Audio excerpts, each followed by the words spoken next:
Meus irmãos, vamos abrir as nossas Bíblias, livro de Neemias que exploramos pela manhã e que vamos continuar nessa noite, entendendo que o Espírito Santo tem assim direcionado o nosso coração a pensar um pouco em algumas verdades que ardem na leitura desse livro, porque o livro de Neemias é as memórias de Neemias. E quem de nós aqui não tem memórias saudáveis, festivas, de algum momento bom e expressivo na nossa vida? Quem de nós não precisa, volta e meia, de cura para algumas memórias que a gente teima em trazer? E você tem, quando lê o livro de Neemias, essa realidade de um homem que tem as memórias de uma época onde ele foi um instrumento no meio de muitos para poder ser ali usado poderosamente por Deus. E olha, eu abro um parênteses: quantas vezes eu e você podemos também ser um Neemias nessa geração? Foi dito aqui nesse altar, ou neste púlpito, nessa noite, que nós precisamos trazer à memória aquilo que dá esperança. E quantas vezes nós somos visitados por memórias ruins. Mas quando você se depara com a autoria do livro de Neemias, você observa que é um homem que tem boas memórias, detalhista. Ele lembra da oração que ele fez, ele lembra da realidade que se encontrava os seus compatriotas, e ele lembra com detalhes da forma que Deus o atendeu. Isso é algo maravilhoso. E eu gostaria de ler com os irmãos, no capítulo 2 desse livro, a partir do verso 1, diz a Sagrada Escritura assim: no mês de Nisã, no ano 20º do rei Artaxerxes, uma vez posto o vinho diante dele, eu o tomei, para oferecer e lhe o dei. Ora, eu nunca antes estivera triste diante dele. O rei me disse: por que está triste o teu rosto, se você não está doente? Tem de ser tristeza do coração. Então eu fiquei com muito medo, eu temi sobremaneira, e lhe respondi: viva o rei para sempre! Como não me estaria triste o rosto, se a cidade onde estão os sepulcros de meus pais está assolada e tem as portas consumidas pelo fogo? O rei então me disse: que me pedes agora? Então é dito que Neemias orou, e ele confessa: orei ao Deus dos céus, e disse ao rei. A palavra que ele diz ao rei é a seguinte: se é do agrado do rei, e se o teu servo acha mercê em tua presença, eu peço-te que me envies ajudar a cidade dos sepulcros de meus pais, para que eu a reedifique. E então o rei, estando a rainha sentado junto dele, me disse: quanto vai durar a tua ausência? Quando você vai voltar? E aprove ao rei enviar-me. E eu disse então um certo prazo. E ainda disse ao rei: se ao rei parece bem, me concede cartas para os governadores da além do rio Eufrates, para que eles me permitam passar e entrar em Judá, como também carta para Asaf, guarda das matas do rei, para que me dê madeira para as vigas das portas da cidadela do templo, para os muros da cidade e para a casa em que eu deverei ficar alojado. E o rei me deu. Mas ele confessa: o rei me deu porque a boa mão do meu Deus era comigo. E então eu fui aos governadores da além do Eufrates e lhes entreguei as cartas do rei. O rei tinha enviado comigo oficiais do exército, cavaleiros, e disto ficaram sabendo Sambalate, o horonita, e Tobias, o servo amonita. E veja que muito lhes desagradou que alguém viesse a procurar o bem dos filhos de Israel. Pai querido, obrigado pela tua palavra, que já cantamos ela nessa noite, olhando para Cristo, para a obra realizada no Calvário. E nessa noite, com toda certeza, como teu servo agora há pouco orou, nós precisamos mais uma vez da graça do Senhor. Não só para o que fala, mas também para o que ouve, porque até o que fala precisa de um bom ouvido, Pai, para não falar de si mesmo, mas para falar aquilo que está no teu coração e aquilo que o Senhor já colocou, depositando na vida de vasos frágeis como nós. Pedimos que o Senhor, ó Deus, dê a concentração necessária para cada um dos que estão aqui presentes nessa casa de oração, mas também dê aos que estão em casa a graça de poder, ó Pai, não assistir somente essa celebração de vida, mas também de participar, de partilhar desse desafio que a Tua palavra nos propõe diante da leitura desse texto que salta aos nossos olhos. É a oração que fazemos a Ti, confiados em nome de Jesus Cristo. Amém. Meus irmãos, esse livro que chamamos por nome de livro de Neemias, algumas coisas me chamam a atenção e entre elas eu linko com o Salmo 119. Quando você e eu abrimos no Salmo 119, nós vemos a expressão lá do salmista dizendo logo ao início: bem-aventurado, feliz o homem. Bem-aventurado é o homem que tem o seu caminho em Deus e que o seu caminho é de alguma forma irrepreensível. Quando você abre no Salmo 1, Salmo de número 1, bem-aventurado o homem que anda na lei do Senhor, que medita nesta lei dia e noite, e faz dessa lei algo que ele prefere estar com ela do que na roda dos escarnecedores. E esse homem é como uma árvore plantada junto a ribeiros, que no devido tempo esse homem dá o seu fruto. E nós temos na Escritura, de Gênesis a Apocalipse, homens, mulheres que geraram muitos frutos.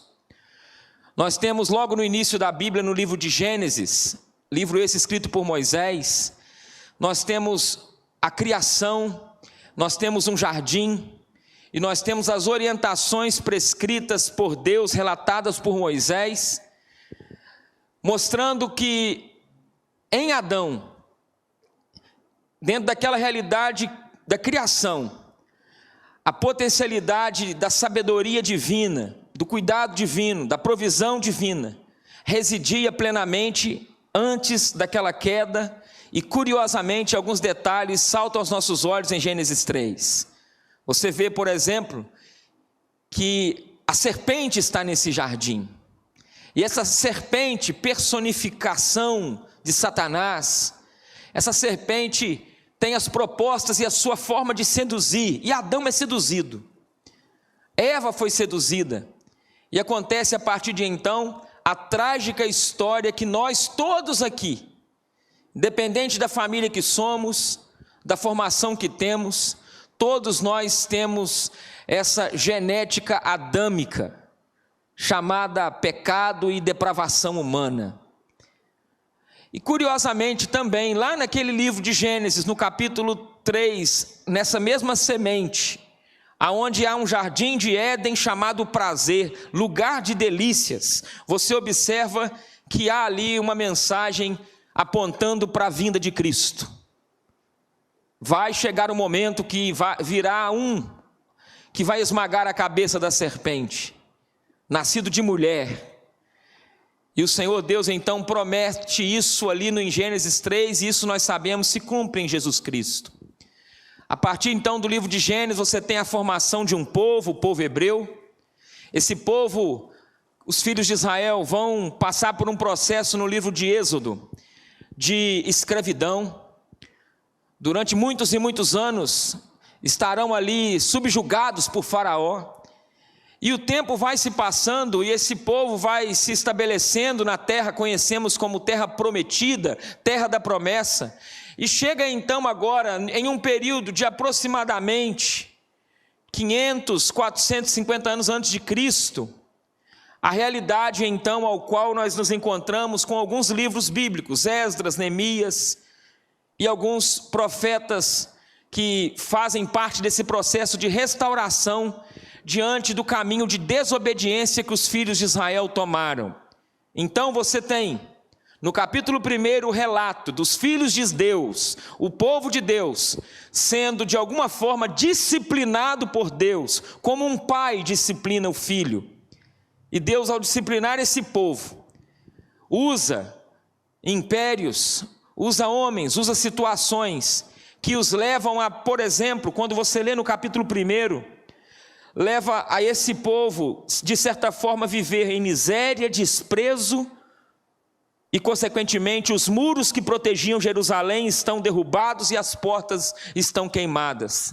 Mas Neemias, ele mora a aproximadamente 1.500 quilômetros de onde isso aconteceu.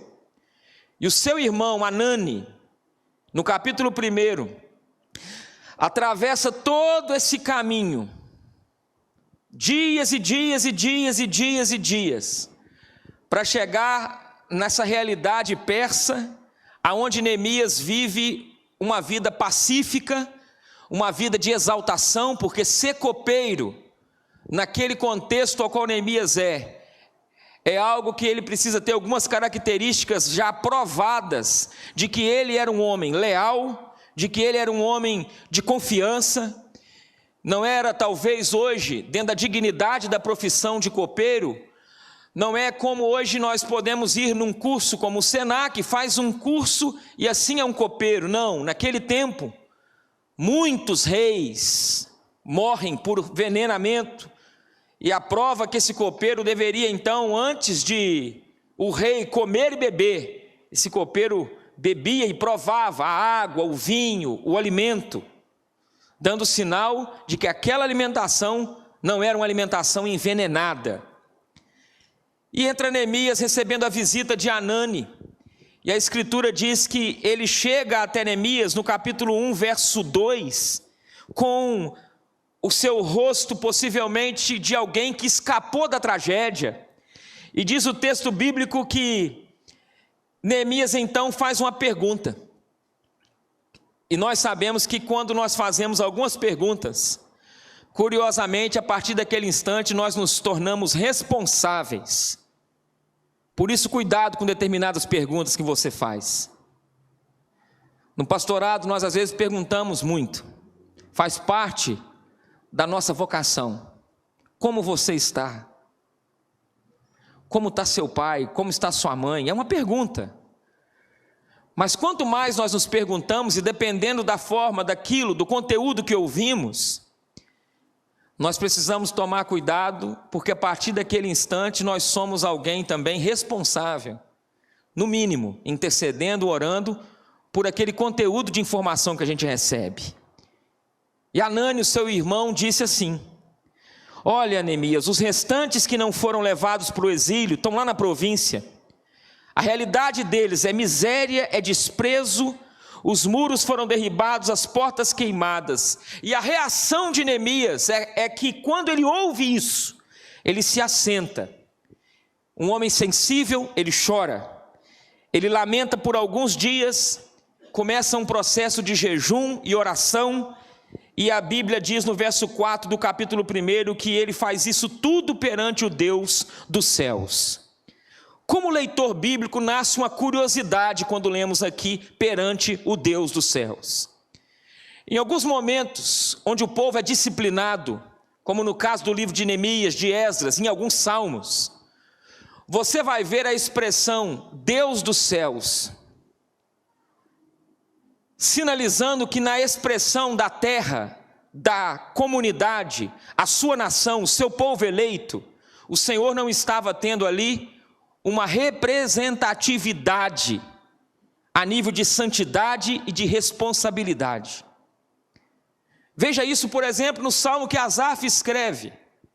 Asaf escreve um salmo onde ele estava em crise com a prosperidade dos ímpios. E ele começa dizendo que Deus é bom, Deus é muito bom para Israel. E ele vai relatando: com efeito, eu quase me desviei. E ele começa a olhar para os ímpios e vai comparando a vida dele com a impiedade, dizendo que eles não têm problema, que eles não têm dificuldade com saúde, que para eles o corpo é sempre sadio. Aí ele diz no meio do salmo: até que eu entrei no santuário e atinei com o fim deles. E a conclusão desse salmo há uma frase ali interessantíssima. Asaf diz assim: que mais tenho eu no céu? Mas não há outro em quem eu tenha mais prazer também, na terra. É quando Deus ganha a expressão no meu coração e no teu, que seja o céu, seja a terra, eu sou dele. Pensar neste Deus dos céus, mas o meu coração não é influenciado por esse Deus dos céus, me fazendo responsável como um discípulo dele aqui, é um risco. E assim como Asaf disse, não há outro em quem eu tenha mais prazer na terra. Ele é todo o meu prazer. Como cantamos aqui em uma das canções: Senhor, eu só tenho a Ti. Somente a Ti. Temos bens? Que bom. Mas esses bens são servos, não são senhores. Temos dificuldades, temos benesses, temos bênçãos, temos abundância de muitas coisas, bênção, mas tem que ser servo, e tem que ser colocado no seu lugar. E Neemias, irmãos, ele é esse homem que está vivendo nesse tempo onde o seu povo, o povo de Deus, que ele não tem convivido com eles, mas que mora a 1.500 quilômetros de distância, está sendo disciplinado.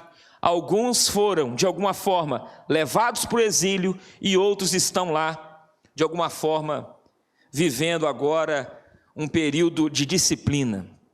A reação de Neemias é se assentar, chorar, lamentar, jejuar e orar perante o Deus dos céus.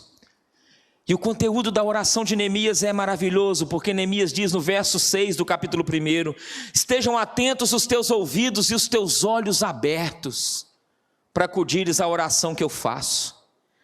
No verso de número 6, ele diz: eu confesso pecados dos filhos de Israel, nos quais nós temos cometido contra ti. Ensinando para nós que a vida corporativa, a vida de igreja, não tem como desvencilhar o pecado do irmão do meu pecado, porque nós somos um corpo. E quando um membro sofre, quando um membro cai, quando um membro é cortado, quando um membro está ferido do corpo, todo o corpo sente. De maneira que eu não estou lá com eles, eu não cometi o que eles cometeram, mas eu faço confissão pelos pecados dos filhos de Israel, os quais temos cometido contra ti, pois eu e a minha casa, o meu pai e a casa do meu pai, temos pecado. Temos procedido corruptamente, não temos guardado os teus mandamentos. E no último verso desse capítulo 1, a última frase do capítulo 1 é assim: nesse tempo eu era copeiro do rei. Entre o capítulo 1 e o capítulo 2 tem 4 meses.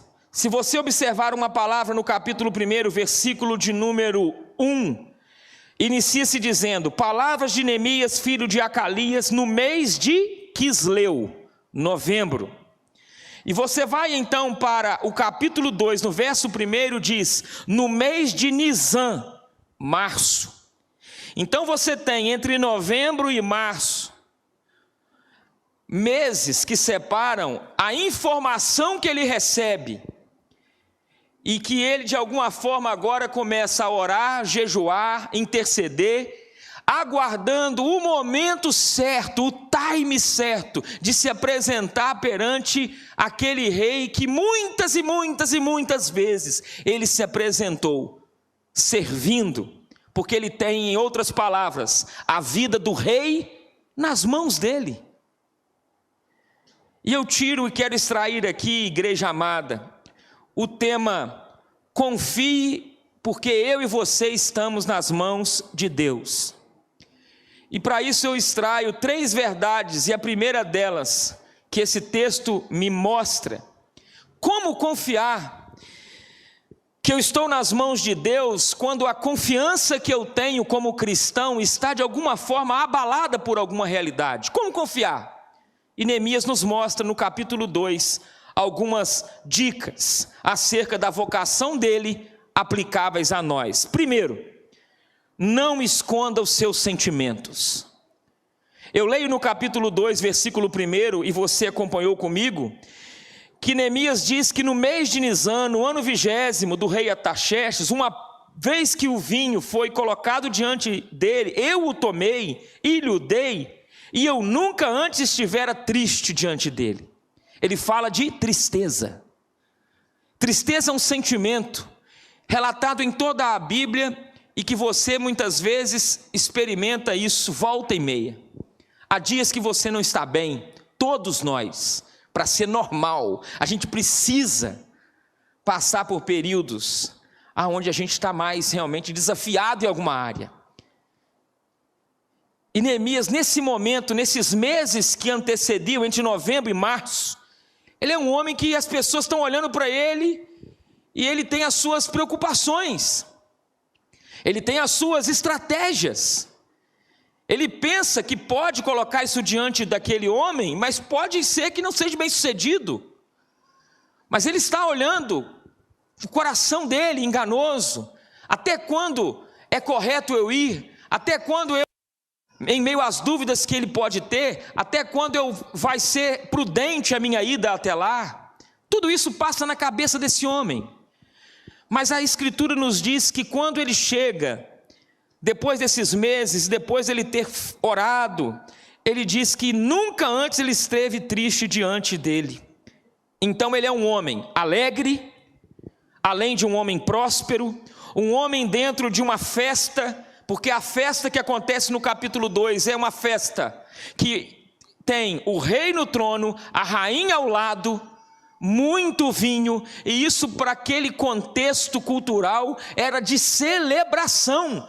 Todo mundo por fora vibrando, alegria, conquista, estamos ampliando o nosso império. Mas aquele judeu, aquele homem diferente, aquele homem que tinha confiança do rei, o coração alegre aformoseia o rosto, mas o coração entristecido também, não tem como o rosto ficar formoso. O rosto revela o que está no coração. E a Bíblia diz que esse homem que usufrui de várias conquistas pessoais, ele está vivendo uma tristeza fora do comum. Porque você há de convir comigo, todos nós de vez em quando passamos fases de tristezas, e algumas delas persistem em ficar, tristezas incomuns, e curiosamente, isso vai se tornando aos poucos um fardo. Neemias enfrentou um fardo que eu denomino fardo, por exemplo, das notícias que ele recebe, o fardo da incerteza, o fardo da dor que os seus compatriotas estão sentindo, possivelmente o fardo de ter recebido informação de gente que ele conviveu, de gente que ele amou, que faleceu, e outros que foram levados para o exílio. É um homem que está com um peso sobre ele. Mas me dirijo à igreja de Deus que está diante de mim, e quantas vezes nós também não temos carregado alguns fardos no nosso tempo, fardos que vão se tornando às vezes durante uma fase extremamente pesados. Mulheres de oração que convivem com maridos incrédulos, e que lá no fundo lembra que a mamãe avisou, que o papai avisou, jugo desigual, mas adentrou esse caminho. Homens que no meio das suas caminhadas, das suas escolhas da vida, se deparam hoje com fardos pesados, quando olha para o mercado de trabalho tão competitivo e lembra daquela voz do pai já falecido: estuda, meu filho, se prepara para o mercado de trabalho. Aí você lembra daquela voz que está dentro do seu coração: fardo, Davi uma vez enfrentou um fardo muito pesado. E ele escreveu no Salmo 68, versículo 19: bendito seja o Senhor, que dia a dia leva o nosso fardo. Dia a dia. Porque Davi está nos ensinando que vai existir momentos na vida que você não vai ter condição de carregar o seu próprio fardo. E que se você olhar para trás, como eu disse pela manhã no Salmo 119, foi-me bom ter eu passado pela aflição. Só consegue escrever e confessar isso alguém que depois registra na mente, de alguma forma, que o benefício da provação. Mas no processo da provação, a gente não vê que é bom. A gente não é louco. Mas depois, quando aquele homem que escreve o Salmo 119, o autor desse salmo, quando pensa nisso, foi bom ter passado, passou. E Davi, no Salmo 68, diz: o Senhor leva cada dia o meu fardo. Com Neemias você aprende a não esconder sentimentos. É um homem que ali poderia esconder os sentimentos. Vou chegar alegre diante do rei, vou chegar diante dele, escrever uma carta, vou encorajar ele de alguma forma, vou manipular essa situação, está na minha mão. Só que é um homem que está sendo honesto, porque honestidade é você ser do mesmo jeito do lado de fora aquilo que está sendo do lado de dentro. Por isso, absoluta reverência quando você encontrar alguém que talvez enfrenta uma situação difícil. Nunca julgue a lágrima de alguém que senta ao teu lado num banco de uma igreja, porque lágrima é uma frase que só Deus tem o poder de interpretar. Eli sabia disso, ou aprendeu isso. Olhava, está embriagada essa mulher está bêbada, está orando, tomou um gole, vinho demais. Eu falei, não, é uma tribulação de alma. Mas chegou o dia que aquela mulher voltou com um menino nos braços. Por esse menino aqui, orava eu. Então não esconda os seus sentimentos. Saúde emocional é sorrir na hora que tem que rir e chorar na hora que tem que chorar. Gente que vai em velório e fica dando gargalhada não está normal. Pensa bem, quantas vezes nós já fomos em velório e tem gente que fica tão nervoso. Minha avó, falecida avó, ela evitava de ir em sepultamentos, que ela dizia para mim, pequenininha, e eu lembro dela dizendo: eu tenho muita dificuldade em velório, Carlos Eduardo. É mesmo, vó, mas por quê? Porque eu fico tão nervosa desde que o papai e mamãe morreu, que eu fico quase que eu sou tomada de riso, eu não posso ir. Olha que coisa. E ela evitava. E tem gente que vai numa situação de dor e começa a falação, quer colocar o peso sobre o outro, né? Meus pêsames, leva mais peso, fala meus sentimentos. Mas nesse momento é que a gente entende de saúde emocional. Saúde emocional é sorrir quando tem que sorrir, chorar na hora que tem que chorar.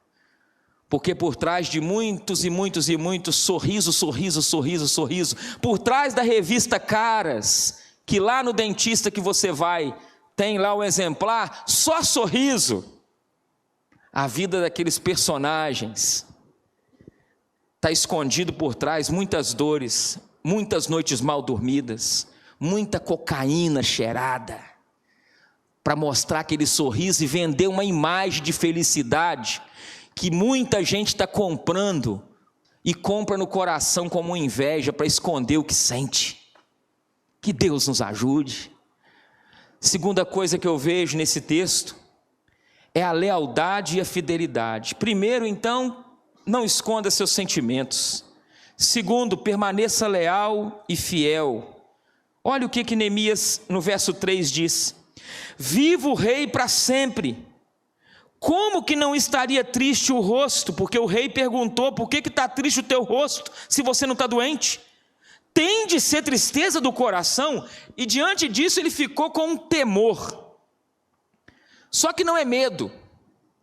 É um homem que tem um temor confiante. É um homem que está com o rosto triste, mas tem paz.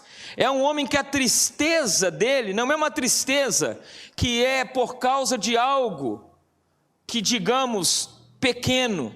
É uma tristeza que envolve o projeto de Deus. Diz a Bíblia que ele então teme sobremaneira e responde: viva o rei para sempre. Como não me estaria triste o rosto, se a cidade onde estão os sepulcros de meus pais? Por que ele não falou a cidade onde está a riqueza da minha família?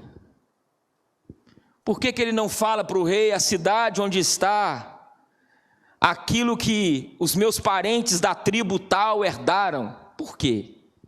E ele lembra dos sepulcros dos seus antepassados. Por que disso?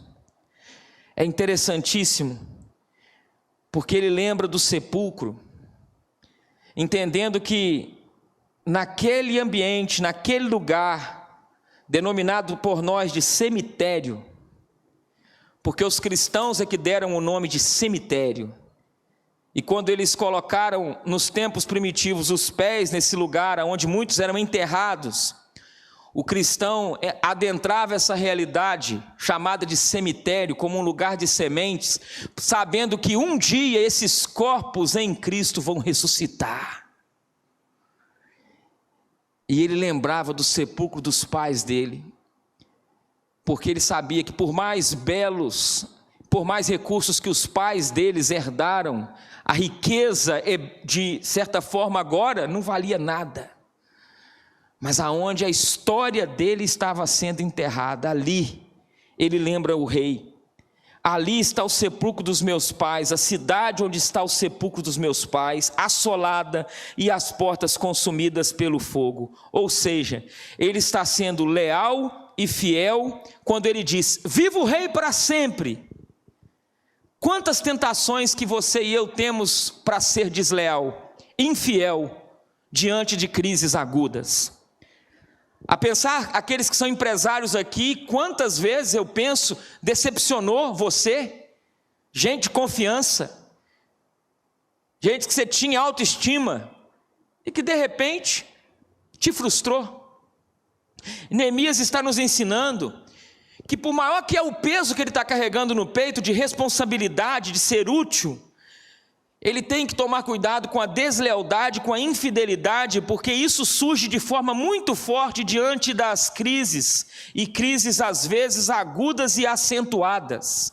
E quando eu penso então em deslealdade e fidelidade, quantas vezes as crises agudas nos levam a ser desleais e infiéis? Por exemplo, no casamento. Eu pergunto à igreja e aos irmãos em casa: no maior ato de fidelidade conjugal você já observou na Bíblia? Qual é o maior ato de fidelidade conjugal na Bíblia? José e Maria? Lembra de casais que vem à sua mente? Aí eu vou te ajudar. O maior ato de fidelidade conjugal foi manifestado na cruz. Jesus, na cruz, ele permanece pregado, não desce mesmo tendo poder de descer, não deixa mesmo sabendo que poderia deixar, ele não invoca maldições sobre aqueles, e Paulo viu isso, quando ele fala do amor de Cristo pela igreja, o noivo pela noiva, e isso é um ato de fidelidade conjugal. De certa forma, Paulo disse: maridos, amem suas mulheres como Cristo amou a igreja e entregou-se a si mesmo por ela. Isso é o maior ato de fidelidade conjugal. Por isso, quando você for tentado a deslealdade na vida familiar, ao olhar para os maus exemplos que você herdou e que você tem ao lado, lembre-se disso, nas crises agudas, por mais severas que sejam, lembre-se desse ato na cruz de Jesus, que mesmo pregado, tendo poder de descer, ele não desce, e ele então, de alguma forma, expressa esse amor a essa noiva imperfeita que somos nós. E eu termino mostrando nesse ponto singelas dicas para você casado. É a confiança que alicerça o amor e não a suspeita. Por isso, se você ama o seu marido ou a sua esposa, lembre que não é a suspeita que vai alicerçar e confiar e trazer base para o amor na vida a dois, não. É a confiança que alicerça o amor e não a suspeita. É a verdade que promove a confiança e não a mentira. É o perdão que traz a reconciliação e não a teimosia. É a sensibilidade que permite o diálogo e não o melindre. É a fidelidade que garante que o amor vai dar certo até o final e não a traição. E que Deus abençoe cada casal aqui presente, em nome de Jesus. A olhar para o exemplo de Neemias permanecendo ali, leal e fiel, e que nós olhemos para a vida dele, que estava enfrentando uma crise, tentado a ser desleal, mentir, ser infiel, e ele permanece. Mas Neemias também me ensina um último ponto, quando eu leio nesse texto, que o rei então pergunta: o que você me pede agora? Do versículo 4 ao 5 ele diz: orei ao Deus dos céus e disse ao rei. Interessante, ele ora ao Deus dos céus e diz. Então não é uma oração audível, não é uma oração falada aos outros, é uma oração que Neemias faz na mente, e ele registra: eu orei ao Deus dos céus e falei. Eu vou um dia estar perante ele e vou então entrar ali na sala, naquele ambiente, orando. E depois de orar eu falo. E quantas vezes a gente inverte, a gente fala e depois ora. A gente fala e depois quer consertar. Neemias me ensina que ele ora ao Deus dos céus e diz ao rei: se é do agrado do rei, se o teu servo acha mercê na tua presença, me envies ajudar a cidade do sepulcro dos meus pais. Eu tenho uma missão ali, reedificá-la. E aí o rei pergunta: quanto tempo vai durar a tua ausência? E ele marca certo prazo. E lá no versículo de número 7, 8, você leu comigo ao início, ele pede cartas para a região ali do Eufrates, para que de alguma forma ele ganhasse madeira, e ele confessa que o rei deu, porque a boa mão do meu Deus era comigo. Mas não nos enganemos. O terceiro ponto eu destaco o verso 10. Disto ficaram sabendo Sambalate, Tobias, e muito lhes desagradou que alguém viesse a procurar o bem dos filhos de Israel. Eu aprendo dessas três verdades então: não esconda os seus sentimentos, permaneça leal e fiel, e em último, resista às investidas dos inimigos da sua espiritualidade. Resistir. Porque os inimigos da nossa espiritualidade, assim como os inimigos de Neemias e da reconstrução desses muros, são inimigos que têm nome. O versículo 10 diz que um chama Sambalate, o outro chama Tobias.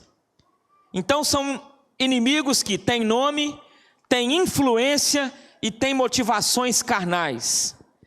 E eu aprendo que onde o povo de Deus busca restauração, avivamento, excelência da palavra, eu tenho que ter na minha mente que eu estou lidando com batalha espiritual, e eu vou ter muitas vezes a fúria de adversários que se levantam no caminho.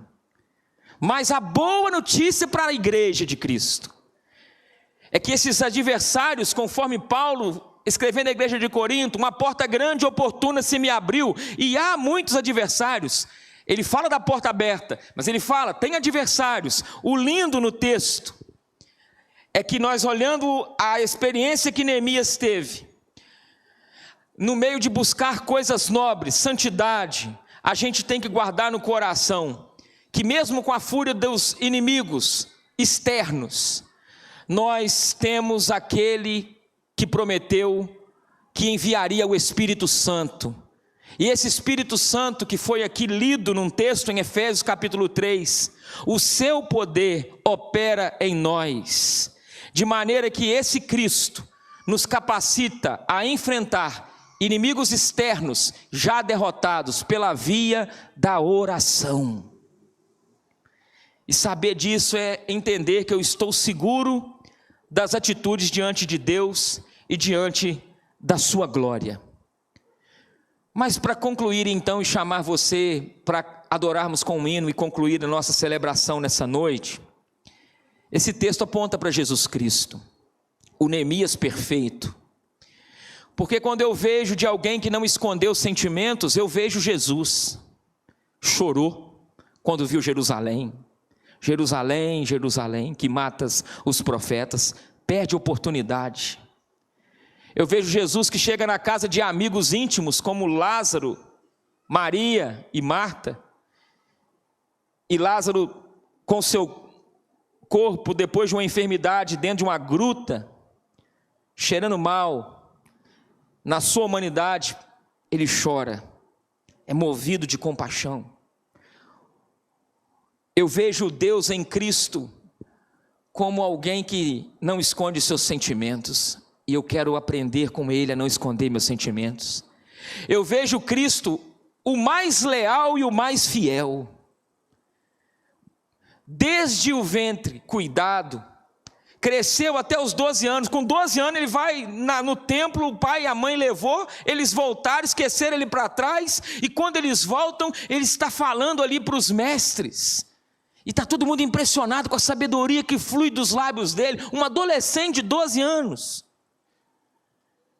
mas dos 12 aos 30, nós não sabemos os registros, mas ele foi submisso a José, a Maria. Quantos utensílios na carpintaria aquele menino Jesus aprendeu a fazer com o pai? Machucou a mão, submisso à vontade de Deus, submisso até a cruz, submisso na ressurreição, submisso na ascensão. E nós vemos que em Cristo é a lealdade e a fidelidade. E em Cristo nós vimos alguém que venceu as investidas dos inimigos da espiritualidade. Como? Logo no início do ministério, você vê o próprio Satanás, depois de 40 dias de consagração, se apresenta a Cristo. E se apresenta de uma forma, curiosamente, apresentando, olha, transforma pedras em pães, encurta o caminho, para que esse negócio de cruz? Pega o atalho. E um Cristo que vence o inimigo das nossas almas. Como que ele vence? Ele vence com a palavra. Ele vence com a escritura. Ele vence dizendo, está escrito, está escrito, está escrito. E você e eu vamos vencer as nossas batalhas espirituais, meu irmão. Não é com o nosso achômetro, não é com aquilo que a gente pensa, não é com a sabedoria de um treinador, não. Nós vamos vencer nossas batalhas, é com a sabedoria dada por Cristo na Sagrada Escritura, cavando dia a dia o ouro que Ele deixou revelado através de homens inspirados pelo Espírito Santo, para que nós sejamos uma igreja que viva a excelência da palavra e cumpra a sua missão, restaurando vidas, homens, mulheres de todas as tribos, povos e línguas e nações. Isso é o Evangelho. E eu convido você a curvar sua fronte, nós vamos orar, dando graças pela oportunidade que a gente tem de ser igreja, e de como igreja a gente ser uma igreja que de alguma forma pode ter essas características mais latentes, lealdade e fidelidade, não esconder os seus sentimentos, e uma igreja que vence as investidas dos inimigos da nossa espiritualidade. Com toda certeza é uma igreja que ora, e eu aprendo que orar é pedir aquilo que a gente não pode fazer. Por isso eu te digo, peça aquilo que você não pode fazer. Orar é preparar antes de começar, porque Neemias, antes de ir no rei, ele já orava. Ele orava antes, orava no meio e orou no fim. É preparar antes de começar, é tributar a Deus a gratidão pela proteção, pela direção e pelo cuidado. Louvado seja o Senhor. Nós vamos agradecer ao Senhor com uma oração. Pai amado, bendito é o teu santo e precioso nome. Obrigado porque como cantamos, nós só temos a Ti. Obrigado porque cantamos também que o Senhor é bom. e que a nossa vida precisa ser uma vida em espírito e em verdade. E nos ajuda, Senhor, a nos escondermos debaixo de Tuas mãos. Agradecemos porque no caminho de transformação, Pai, nós temos visto a bondade do Senhor cuidando de nós. Obrigado pela vida de Neemias, que foi hoje, nesse domingo, tão útil à vida da Tua igreja, aos nossos corações. E nós te pedimos que essas percepções bíblicas possam ser por nós vividas, para a Tua glória, de maneira que essa expressão da igreja, que a IPM, continue sendo uma igreja sempre alerta, vigilante, e que olhe para a segunda vinda do Senhor, em todo o tempo, em nome de Jesus. Amém.